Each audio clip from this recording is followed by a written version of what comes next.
வணக்கம் மக்களை, இது உங்கள் பாடறிவோம் படிப்பறிவோம். இந்த வார டீச்சிங் எபிசோட். மார்ச் மாசம் வந்தாச்சு. வெயில் மண்டையை பழக்குது. ரொம்ப சுட்டரிக்கும் சூரியனா இருக்கு.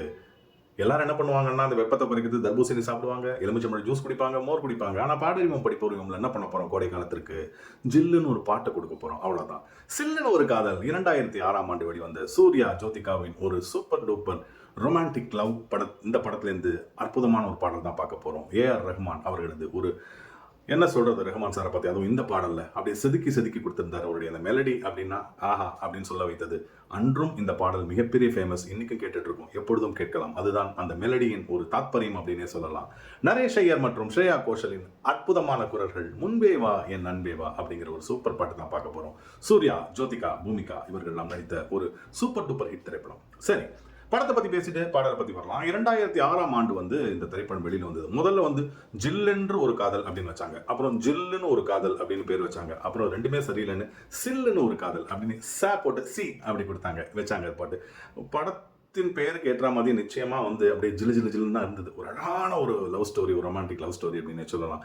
அதாவது இதுக்கு முன்னாடி சூர்யா மற்றும் அசின் நடித்த திரைப்படம் மிகப்பெரிய ஹிட் ஆச்சு இல்லையா, அந்த கஜினி திரைப்படம். அதனால அசினை தான் அந்த பூமிகாக்கு பதிலாக முதல்ல சூஸ் பண்ணியிருந்தாங்க. ஏதோ ஒரு காட்சி பிரச்சனை இல்லை வரலங்கிறதுனால பூமிகா உள்ள நுழைஞ்சாங்க. ஜோதிகாவுக்கும் சூர்யாவிற்கும் கல்யாணம் ஆவதற்கு 3 நாட்களுக்கு முன்பாக இந்த திரைப்படம் ரிலீஸ் ஆச்சு. உதாரணத்துக்கு அவங்க கல்யாணம் 11ஆம் தேதினா 8ஆம் தேதி இந்த திரைப்படம் ரிலீஸ் ஆச்சு. நிச்சயமாக இப்போ என்ன சொல்ற கொண்டாடிய ஒரு திரைப்படம். சூர்யா ரசிகர்களும் சரி, ஜோதிகா ரசிகர்களும் சரி கொண்டாடினாங்க இந்த படத்தை. ஒரு மிகப்பெரிய அளவில் ஒரு வெற்றி பெற்றது. வாலி கேட்கணுமா, அதாவது அவர் வாலிப வாலி அப்படின்னு சொல்லுவாங்க. அதுவும் அவர் என்ன சொல்றது, எம்ஜிஆர் சிவாஜிக்கும் காதல் அற்புதமா எழுதினார், ரஜினி கமலுக்கும் எழுதினாரு, பிரபு கார்த்திக்கும் எழுதினாரு, சரத்குமார், சத்யராஜ், விஜயகாந்த் எல்லாருக்கும் காதல் பாடல்கள் எழுதினாரு. சூர்யா ஜோதிகாவுக்கும் அந்த இளமை குறையாமல் அந்த வாலிப வாலியை நிச்சயமாக அப்படியே தனது எழுத்துக்கள் மூலியமாக அப்படியே சொட்ட சில்லுன்னு ஒரு காதலுக்கு இந்த முன்பேவா பாடலை கொடுத்திருந்தார். இந்த ஆரம்பம் இருக்கு பாருங்க, அந்த ஸ்ரேயா கோஷல் ஆரம்பிப்பாங்க. அது உண்மையிலேயே அது என்ன குரல்னு தெரியாது, தேன் மதுர குரல் ஓசை அப்படின்னு எங்கேயோ கொண்டு போவாங்க. இந்த பாடலுக்காக ஸ்ரேயா கோஷலுக்காக ஸ்டேட் அவார்டு கிடைச்சது, பெஸ்ட் சிங்கர் அப்படின்னு சொல்லிட்டு. நிச்சயமாக டிசர்விங் தான். நரேஷ் ஐயர் பத்தி கேட்க வேண்டாம். அந்த சூர்யா ஜோதிகா அந்த இளமை துள்ளக்கூடிய அந்த கதாநாயகருக்கான அந்த ஒரு டெண்டர் வாய்ஸ் அப்படிங்கிறத நரேஷ் ஐயரையும் இவங்களையும் ஸ்ரேயாவையும் ரஹ்மான் சூஸ் பண்ணதே ரொம்ப ஆப்ட் அப்படின்னே சொல்லலாம்.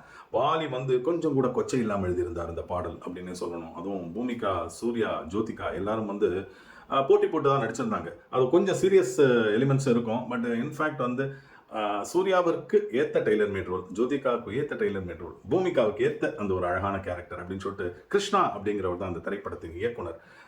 எப்படிதான் அந்த முக்கோண காதல் கதை மாதிரி தான் கொண்டு வருவாங்க. அதை ரொம்ப அழகாக ஹேண்டில் பண்ணியிருந்தாரு.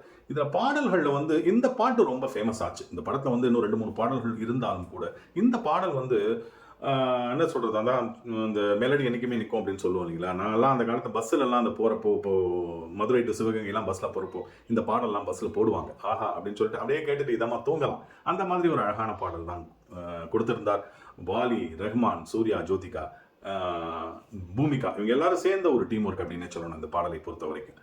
வேற என்ன சொல்லணும், கோடைக்காலம் வந்தாச்சு, நம்ம என்ன தர முடியும்? ஜில்லுன்னு ஒரு பாடல் தான் தர முடியும். இது கடவுள் அமைத்த மேடை. நன்றி மக்களே.